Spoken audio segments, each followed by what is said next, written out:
জুলাই আনুমানিক দুপুর 1:12 একটি মর্মান্তিক বিমান দুর্ঘটনার মাধ্যমে উত্তরাস্থ মাইলস্টোন স্কুল অ্যান্ড কলেজের দিয়াবাড়ি ক্যাম্পাসে একটি অনাকাঙ্ক্ষিত দুর্ঘটনা ঘটে যায়, যার মাধ্যমে আমরা অনেকগুলো কোমলমতি শিশুকে হারিয়েছি, যা কখনোই পূরণীয় নয়।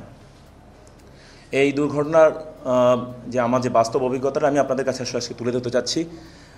দুর্ঘটনার শুরুটা হয় একটা বিকট শব্দের মাধ্যমে, যখন আমরা আমাদের ক্যাম্পে উপস্থিত ছিলাম এবং আমাদের যে ক্যাম্পে আমরা এখন বর্তমানে অবস্থান করছি, এই ক্যাম্পের নিচে আমাদের সকল সদস্য এই ক্যাম্পের তারা দৈনন্দিন কার্যক্রমে ব্যস্ত ছিলেন।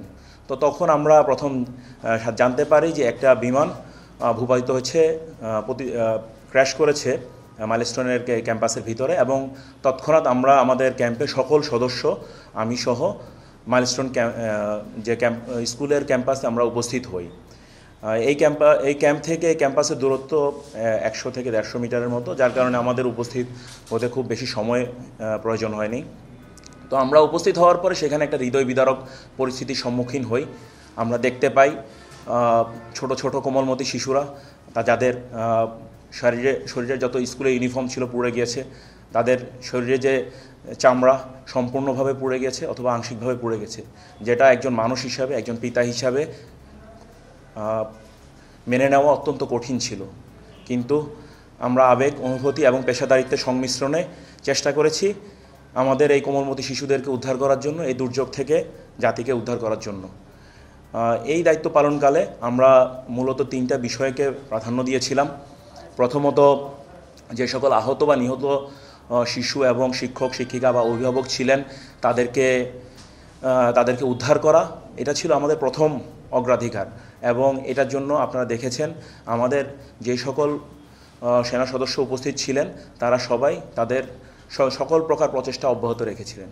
এছাড়া যেই অগ্নি দুর্ঘটনাটা ঘটেছে, ক্র্যাশ সাইটে যেই আগুনটা ছড়িয়ে পড়েছিল, সেটাকে নির্বাপন করা ছিল আমাদের দ্বিতীয় অগ্রাধিকার। আমরা এই কাজটাতেও আমাদের সেনা সদস্যদেরকে প্রাথমিকভাবে সম্পৃক্ত করি। এবং তৃতীয় আরেকটি বিষয়, আপনারা জানেন এখানে একটি যুদ্ধবিমান বিধ্বস্ত হয়েছিল।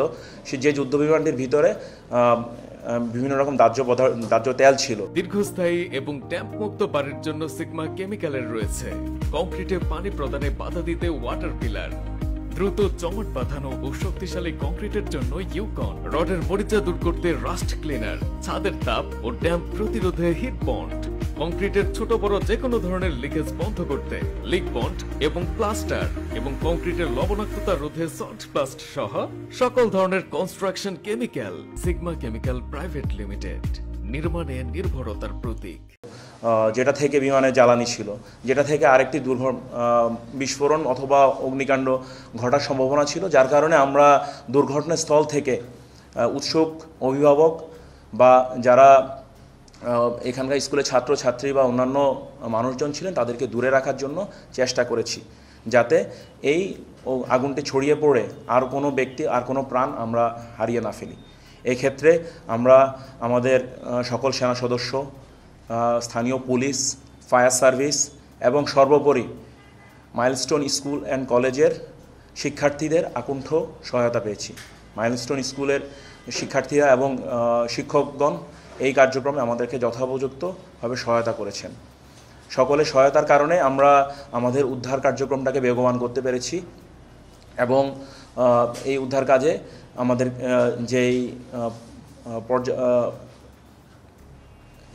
যেই পরিস্থিতিটাকে আমরা মোকাবেলা করার চেষ্টা করেছিলাম, যেভাবে আমাদের দৃঢ় বিশ্বাস আমরা অনেকাংশে সেটা সফল হয়েছি। কিন্তু আমাদের সফলতা বা ব্যর্থতা বিষয় নয়, কিন্তু আমাদের যে ক্ষতিটা হয়েছে, যে পরিবারগুলো তাদের সন্তান হারিয়েছে, যে অভিভাবকরা, যে মা বাবারা তাদের কোল খালি হয়ে গেছে, তা কোনোভাবেই আমরা হয়তো ফিরে দিতে পারবো না। আমরা সেটা কোনোভাবেই আমাদের পক্ষে সম্ভব নয়। কিন্তু আমরা চেষ্টা করছি মানবিকতার বা মনুষ্যত্বের সর্বোচ্চ উদাহরণ স্থাপন করার জন্য।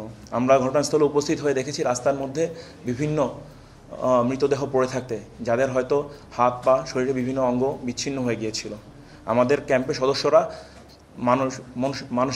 মনুষ্যত্ব এবং মানবিকতার উদাহরণ স্থাপন করে তাদের শরীরের ইউনিফর্ম খুলে তাদের এই মৃতদেহের উপরে বিছিয়ে দিয়েছিলেন। বিছিয়ে দিয়ে তারা বোঝাতে চেয়েছিলেন যে সবার উপরে মানুষ সত্য, এর উপর আর কিছু নাই। এবং এই আবেগটা, অনুভূতিটা প্রতিটা সৈনিকের এবং প্রতিটা অফিসারের মধ্যে বিদ্যমান ছিল। এবং আপনারা সবাই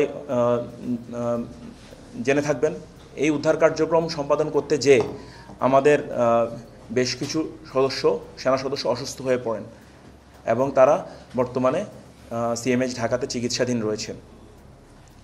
এবং এই পুরো কার্যক্রমটা পরিচালনা করার সময় আমরা ফায়ার সার্ভিস, বাংলাদেশ বিমান বাহিনী, বাংলাদেশ পুলিশের সহায়তা গ্রহণ করি এবং পুরো উদ্ধার কার্যক্রমটা 21 জুলাই সন্ধ্যা নাগাদ শেষ হয়।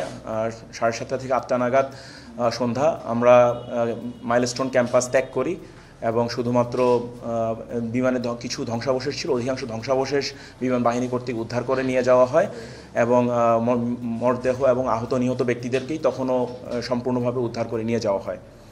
এবং তার পরবর্তীতে পুলিশ কর্তৃক জায়গাটা কর্ডন করে রাখা হয় এবং পরবর্তীতে বিমান বাহিনী কর্তৃক পরের দিন অল্প কিছু বিমানের ধ্বংসাবশেষ উদ্ধার করা হয়।